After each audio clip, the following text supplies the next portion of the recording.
Hello, everyone. I'm Zenith, and welcome back to the Disney debate, where Kat Mac and I talk about Disney products and Disney in general.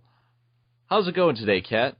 I sense a disturbance, a sort of presence, one I have not felt since. Oh, hi, Eric. Hello. Today, Eric Stoller, also known as Y2 Stoller, is going to join us as we talk about the Disney acquisition of Star Wars and the Lucasfilm enterprise, since he's a big Star Wars fan, and he probably knows a lot more than either Kat or I do. And this is a big thing for Disney. It did happen a while ago, but the repercussions are still being felt, and I don't think we've completely seen anything concrete in terms of the Disney lineup of LucasArts items. I don't think so either. Not as of yet. It is still early to tell, and a lot of people are speculating on what is Lucasfilm's role going to be with Disney. But I mean, I just want to start off with saying that, I mean, me and my sister a while back, we had this discussion when we first heard about it, because me and my sister were also big Star Wars fans, and we kind of disagreed on this. I think it's a good thing that Lucasfilm is taken over by Disney, that George Lucas has sold off to Disney for about like $4 billion, and the fact that, he can finally retire, which is something, he's been saying it off and on for a long time, even going as back as the mid-90s. But, the last few years, he seems kind of serious, and this is it for him. I mean, he didn't really sell off everything. He still has, like, the merchandising rights, which is pretty much his retirement, so he still gets a little cut from it every now and then. But with Lucasfilm now being owned by Disney, I think it's a good thing, because at least the Star Wars legacy can continue on. But my sister disagrees, and she thinks that, Disney is just going to ruin Star Wars. They're going to get their hands all over it. But my argument is this. Disney owns a lot of different properties. I mean, apart from now Lucasfilm, they own Marvel. They own the Muppets. They own a lot of different. They own ESPN, for crying out loud. And the thing about Disney, and this is why Disney is brilliant, and this is why they're good, especially in business terms, is that they own several different properties, but they do not have to be directly involved with them. There are people there that are really passionate about the brands that they work for. There's plenty of people in Lucasfilm that are passionate about Star Wars, and it shows in a lot of the products that they do, whether it's comics or video games. The passion for that brand is there. Same thing with ESPN. Same thing with Marvel. They got people there that are brilliant, that really knows how to make the product stand out. So there's really no reason for Disney to really be directly involved with that subsidiary, unless there's a real big problem with it, unless there's something that's going to hurt them in the long run, which is what like, for example, with Pixar a few years ago, when Pixar was threatening to leave Disney because of some debacle, and it actually boiled down to the making of Toy Story 3. But that's another story. And just given the fact that they're now that Lucasfilm can continue on, and that they're making more Star Wars movies. Yeah, it was also announced in the deal that they're going to start with Episode 7 as coming out as early as 2015. So all of a sudden we're getting this sequel trilogy coming out that a lot of us Star Wars fans didn't even think we were going to see the light of day. So and given the fact, and George Lucas is going to stay on, be creative consultant, No. but being creative consultant just means he's like, is this Star Wars? Is this good enough? It's like, okay. I don't think he's going to be that directly involved. Maybe like one or two things, but he's going to let the other people take care of it. So I don't think that Disney's really going to be that directly involved with Lucasfilm. They're going to still let it run its course like all of its other brands, and just do what it does best. And sometimes that's what it is. Why some companies are successful and they own a lot of different stuff is that if they have people that are strong enough, that understand the brand and are passionate about it, they're going to let them go. They're just going to let them let loose and just do what it wants and just let it grow. I'm going to have to agree on that fact. Disney owns a lot of different things. Like you said, Marvel. Marvel hasn't really changed that much. Marvel is still the same brand it was. It just, under the Disney banner, they've turned out some really great films. And I don't know if that's a Disney testament or just Marvel really good at making films and not comic books recently, but that's a story for another time. They owe Naruto, for crying out loud, and it didn't change. You know, they didn't make them change the episodes or alter anything like 4Kids did. They really...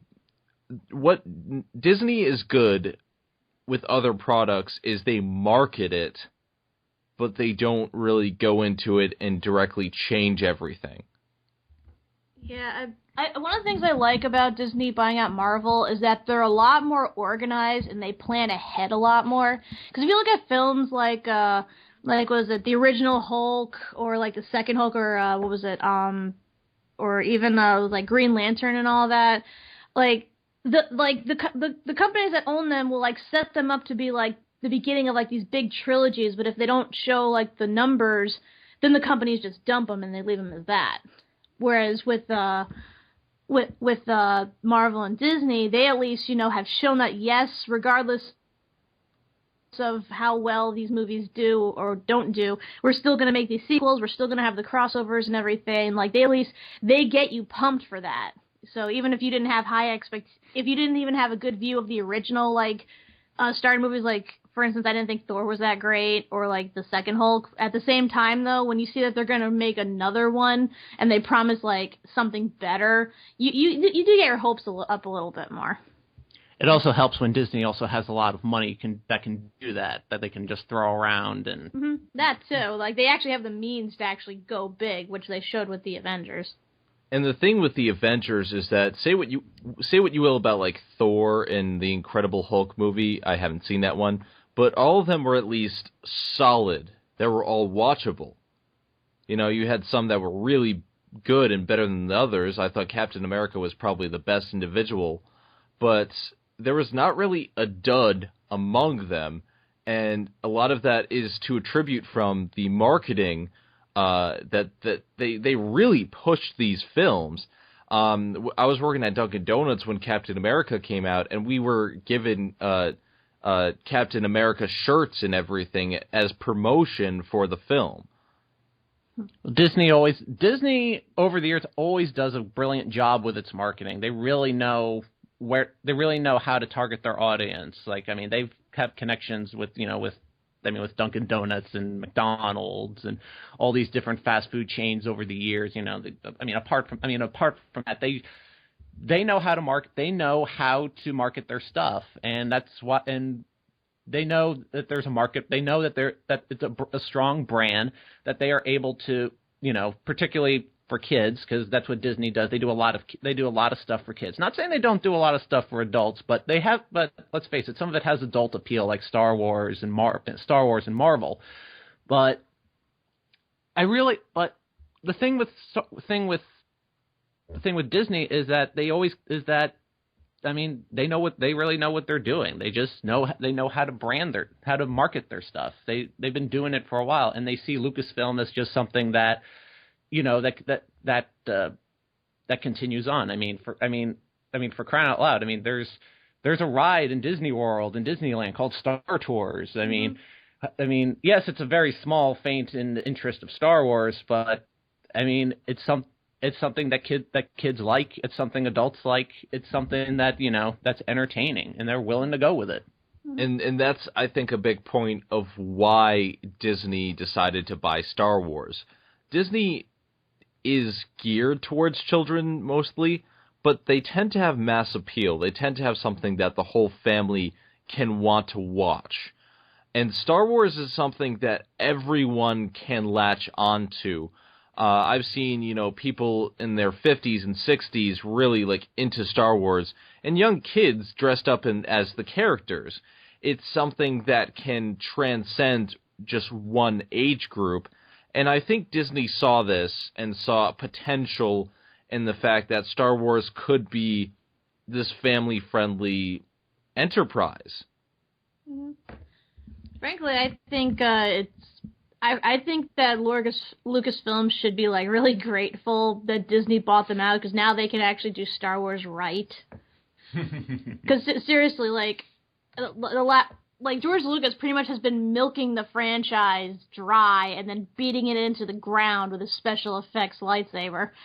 So he pretty much just like ruined the movies with the prequels and everything. So I'm actually really looking forward to what Disney has planned for like the later 3 sequels, and I'm wondering if they're either gonna follow the book series or if they're gonna invent something completely new. All I know is that it's gotta be better than what the prequels were. What I'm wondering is if they're going to re-release the original cuts of Star Wars, uncut. Before Lucas got his hands on it and made, Han not shoot first and stuff like that, like the original version of Star Wars, because Disney is good at digging things out of the vault and putting it out there.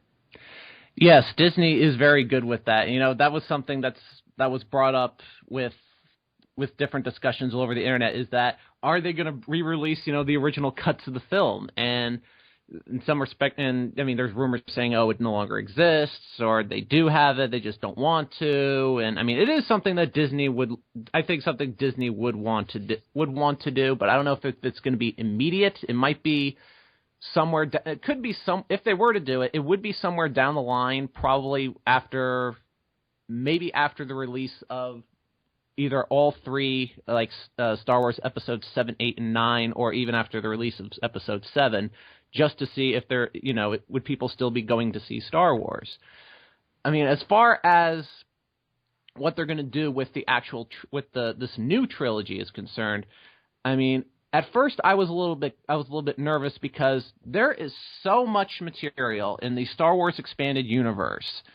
So much in the video games, comics, books, of events that take place after Return of the Jedi, and to figure out an exact time spot for it, I mean, I actually went on Wikipedia, the official Star Wars Wikipedia, just to find out where the heck it would actually take place, and I actually was able to figure it out. If you look at it, it's actually quite easy, but I'm not going to go that much into detail because it would take too long. But I mean, there is a perfect spot for it, and I already heard that they're planning on getting Harrison Ford, Carrie Fisher, and Mark Hamill to sign on, and they all agreed. I don't think the main focus is going to be on those 3 characters. I think they're just going to be there as kind of like almost like passing the torch, because there's other characters involved, and anybody who's ever read any of the Star Wars books that take place after Return of the Jedi knows about the characters they have children, and there's a bunch of other stuff that has gone on since then that they're going to be willing to do that. However, the one problem I do have with that is that I heard in one article they want to bring back Darth Vader, and I don't know how they can do that because, one, the character is dead. Spoilers, the character is dead after Return of the Jedi. So it doesn't. So I don't know how they would bring it back if I'm afraid. And why? Because he redeemed himself. Well, I sort of have a theory with that because I do remember sort of reading an overview of what goes on in the books and stuff. And I know at one point they actually try to bring back Emperor Palpatine because apparently, like every Jedi or Sith that dies, joins the Force, and apparently, like, you can harness their life force and try to resurrect them. And I guess they might try to go that route, though I don't know enough about the mythos to know how that would work or anything like that. But they could do that, or they could do something like this is the only example I can think of. If anyone ever seen Beast Wars, spoilers, at one point one of the Maximals, Dinobot, he dies after redeeming himself.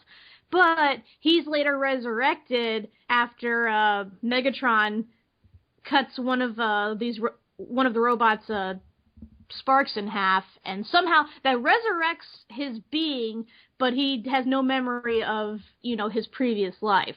So they might go that route. So sorry, Transformers rant right there. That could be interesting. I would like to see more of what was going on in the current state of things. I don't remember the title of this, but there was a comic printed that The Last Angry Geek talked about, and it sounded very interesting, and it had new villains and new characters, and it was a lot less black and white. And the thing with Darth Vader is he's a great villain, but he's very cut and dry. He is evil. Yes.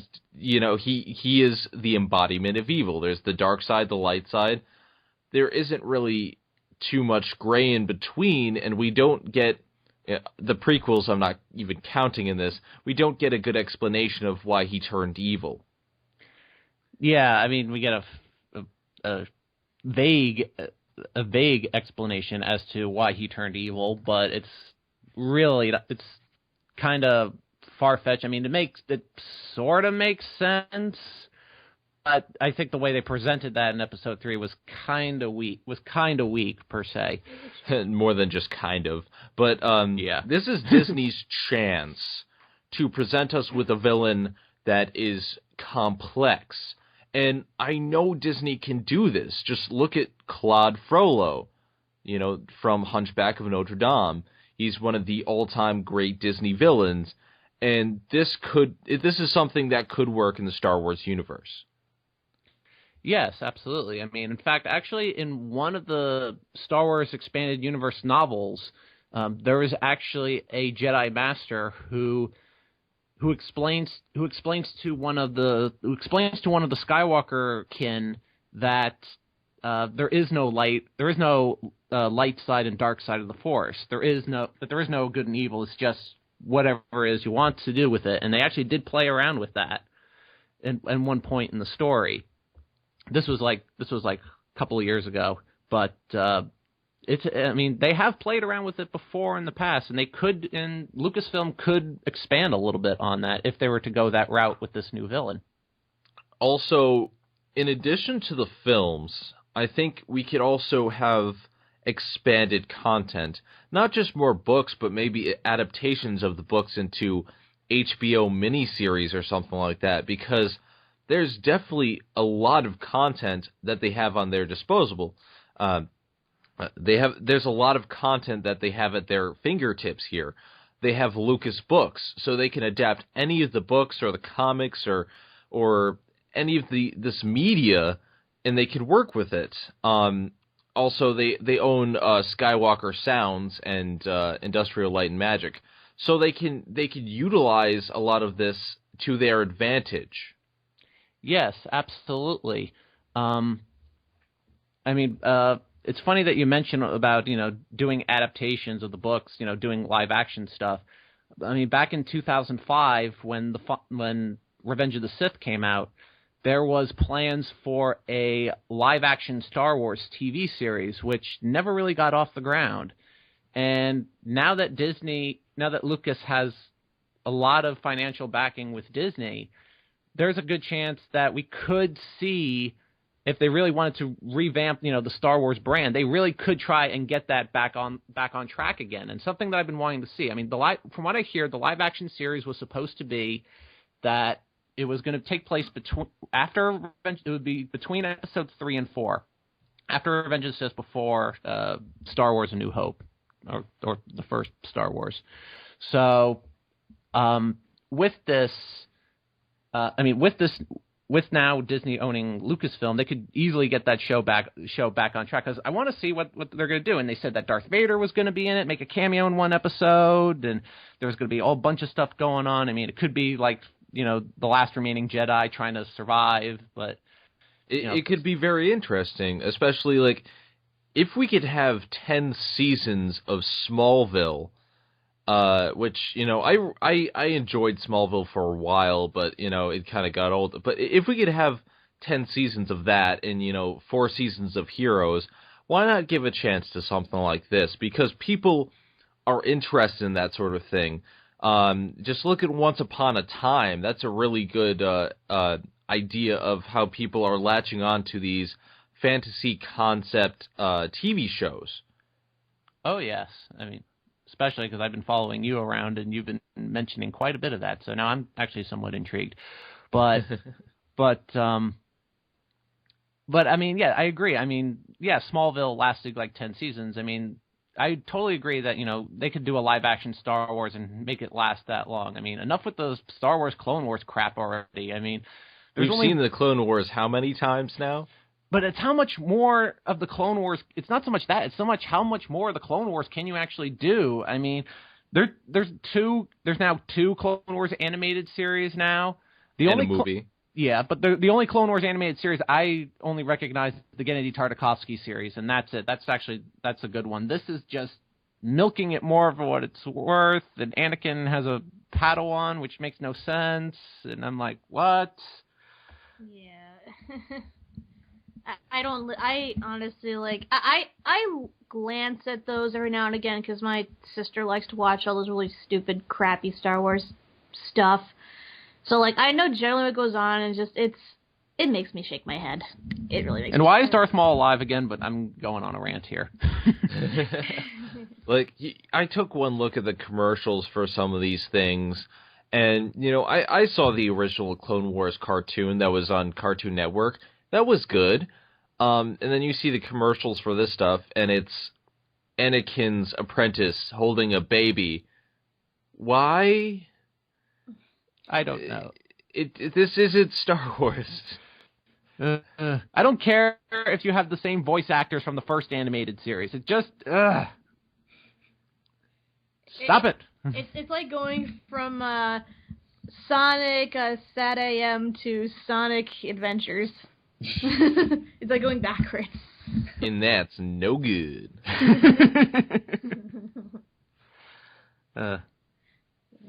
And there's also other side properties that can be affected by this. I know, I've said this to Eric a lot, but Kingdom Hearts. You just had to bring that up, didn't you? Yes. Think about it for a second. Kingdom Hearts is a merger of Disney and Final Fantasy. We've seen a lot of Disney worlds represented, some that are a little bit surprising when you think about it. Pirates of the Caribbean. That's a live-action property when a lot of the worlds are just based on cartoons. Heck, even Nightmare Before Christmas is in there. Yeah, Nightmare Before Christmas is a big one. So, with the Star Wars acquisition, they, in Kingdom Hearts 3 on the horizon, they could possibly utilize one of the worlds. If not that, there's always the Marvel or Naruto opportunity that Disney can present. But Star Wars is a big thing, and with this acquisition, I would think they would be pushing in all aspects to market this. So maybe a cameo from one of the characters. All I'm saying is the fact that Kingdom Hearts is known for being, crossing the boundaries of what was originally thought possible. It's Kingdom Hearts is a crossover game. Yeah, in general. Yeah, but I really don't think it would make sense for them to throw in a Star Wars world. But the game is basically Star Wars. Now, I know with Birth by Sleep. I know it's the style, and even though the different worlds they've gone to are all are either animated or live action or claymation or whatever, but the point is they're all under the official Disney brand name. And for them to go to Star Wars or even an Avengers world, that just would seem really out of place because this is pretty much established to be the Disney universe. Each movie is its own world that exists within the same sort of plane of existence, but at the same time they're still separate from each other. And what about Radiant Garden, which is based on? It's basically the Final Fantasy world. Yeah, I admit that's one of their, I guess, original concept worlds, simply thrown in there just to be a home world, because I guess it would be too weird if they made one of the movies like a home world, but at the same time, I just think it would be too weird and too, out of place to throw Star Wars in there. I mean, the most I could see them doing is that there is sort of like what they did with Monstro, in that they're going between worlds and all of a sudden they encounter this particular thing. They could be going in between worlds and then they encounter the Death Star and suddenly the whole thing turns into them trying to blow up the Death Star. But I don't know. It just, for me, in a game that is mostly like, fantasy and everything, to throw a sci-fi bit in there. I mean, Well, they did science... I know they did it with Tron, and Tron worked because of how they set it up within the world of Radiant Gardens, but Tron is Disney, and it operates within the realm of Disney, and Star Wars just to me seems like a whole different plane of existence. The point is that the reason why Star Wars or Marvel wouldn't fit in a Kingdom Hearts game is because it's not something that Disney created themselves. Everything in all the Kingdom Hearts games are universes that Disney themselves created, respectively. And and as long as we're throwing out different worlds, I would love to see a Wreck-It Ralph world in the next Kingdom Hearts game. That'd be awesome. Just to play on the fact that it's a video game inside a video game world. How about this then? We've seen, cameos from people like Cloud and Sephiroth. Like, what about a battle, like a secret battle against Sephiroth? Not Sephiroth. A secret battle against Darth Vader. I don't think that would be too out of left field. And then we start throwing in Soul Calibur characters in, and then it would just completely not make any sense, because Darth Vader was a character in the Soul Calibur games, but I'm getting off topic here. I may be in the minority with this, but I think that Disney could use at least a little bit of Star Wars marketing in Kingdom Hearts. Maybe not a world, but a cameo. I think that would work well with fans, because Star Wars sells. Kingdom Hearts sells. Those together would sell. Yes. I mean, if they do want to do it, it would have to be subtle. It would have to be like a little thing in the game, like something hidden. Like it could be like it could be like a line where they just happen to say a Star Wars thing, or even a sound effect. Like in Wreck-It Ralph, they use the Darth Vader breathing when Ralph is in the thing. But I'm just like, too soon, Disney, too soon. But but I mean, it would have to be subtle. I mean, they could say like. Heck, they could have like this one boss where he's like mostly like metallic, and it's like, my God, it's like he's an Iron Man or something like that. Just some. He's more machine now than man. They're about to go into battle, and one of them says, "I got a bad feeling about this." That would work. That would work. It's a subtle reference, but a lot of people would be like, I see what you're trying to do, Disney. Mm-hmm. So, wait a minute, this isn't a cave. This ain't no cave. I can go on for hours with this. It's a space station. I don't know, it's like, if it was like maybe a mini game or something, like one of those bazillion type prequels or mid-cool games that, the creators of was it still Square Enix, or is it something different now? No, it's still Square. Yeah, that Square likes to do. If it was something like that, maybe, like, just to sort of test the waters, but in an official Kingdom Hearts game, I really don't think it's appropriate. I'm pretty sure it would piss off a lot of the fans. Well, fans get pissed off by the time travel elements in Dream Drop Distance. Fans will get pissed off about anything. A lot of people don't like the side content games. A lot of people didn't like 358 because it was somewhat repetitive. And fans will find anything to bitch about. Yeah, but you gotta draw the line somewhere. I mean, you put in Star Wars, what's to stop them from adding Indiana Jones? Or adding... I would like that. I mean, we had Hunchback of Notre Dame, so... Well, yeah, because that was created and released under the Disney brand name. That makes sense for it being in there. Star Wars, Indiana Jones, and all them originally wasn't. And it's not. Technically, Hunchback of Notre Dame wasn't originally under the Disney brand. There have been other adaptations. Well, I know that. I mean that the one you're thinking of is a Disney released label. So. Fine. It's not Disney, but it's Disney now, so. It's Disney Presents Hunchback of Notre Dame.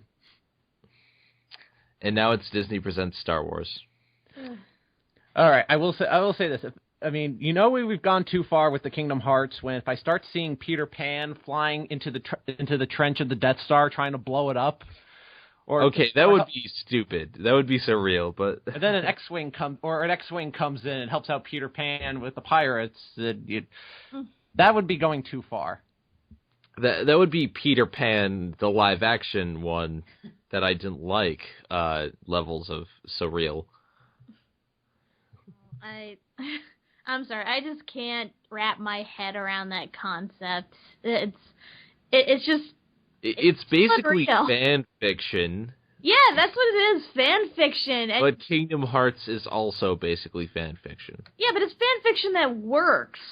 Because all the characters exist within a similar universe, and then you throw in these... The Pirates of the Caribbean does not exist in a similar universe as the Hunchback of Notre Dame. It's a Disney-created ride, so thus it is part of the Disney universe. You know, with that said, they could put Star Tours in there. I'm serious. So technically, I win.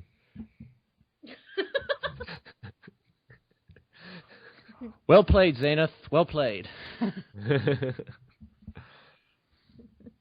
But that's neither here nor there. That's speculation on many, many, many counts. Besides, we know Kingdom Hearts 3 is never going to get made because they're going to be constantly dragging their feet. You know, they're just stalling because they want to do Kingdom Hearts 1.5 HD remix. Enough! No more Kingdom Hearts prequels. No, this is a good thing. This is Kingdom Hearts for PS3. This is what I want. This is the same pain that I share with everything Star Wars related that's coming out involving the Clone Wars and the prequels. It's like, enough is enough. Get to the real stuff. Get to the real game. I don't care about all that other junk. And then there's this Honestly, I like the side content. I thought 358 was good. I like Birth by Sleep, even though I've only played a little bit.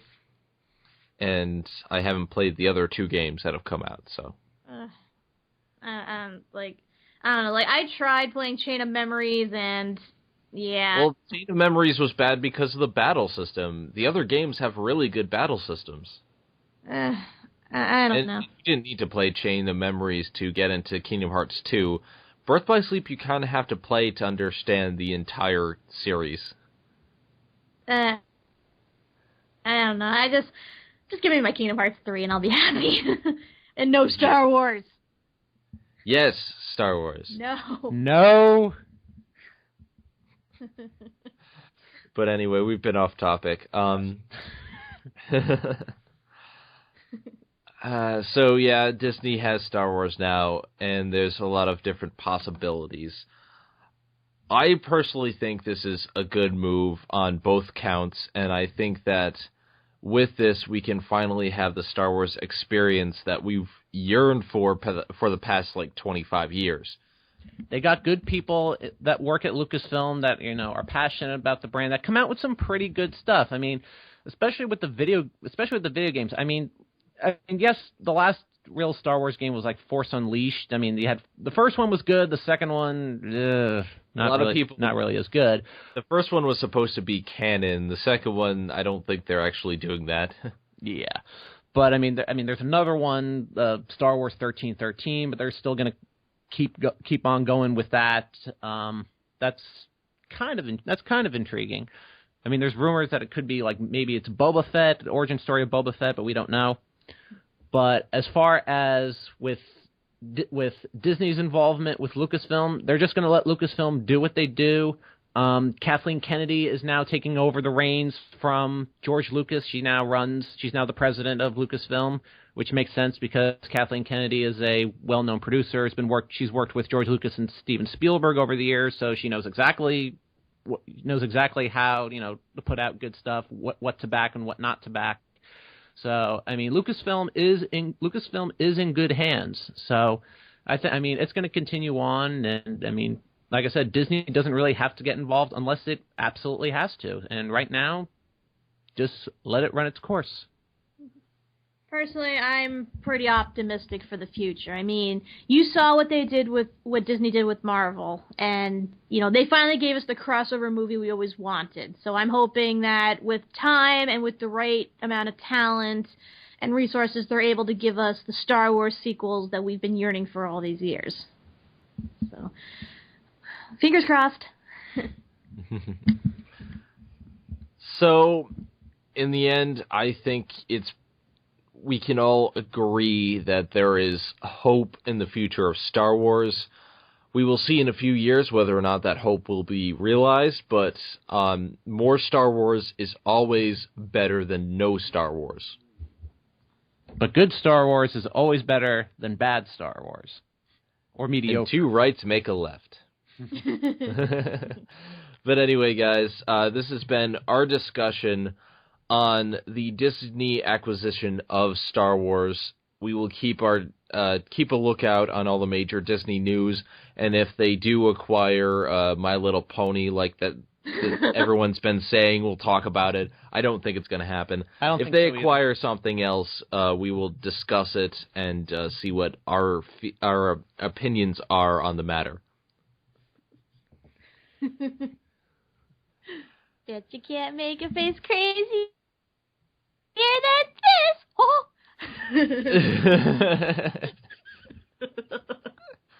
But until then, I am Zenith Rule.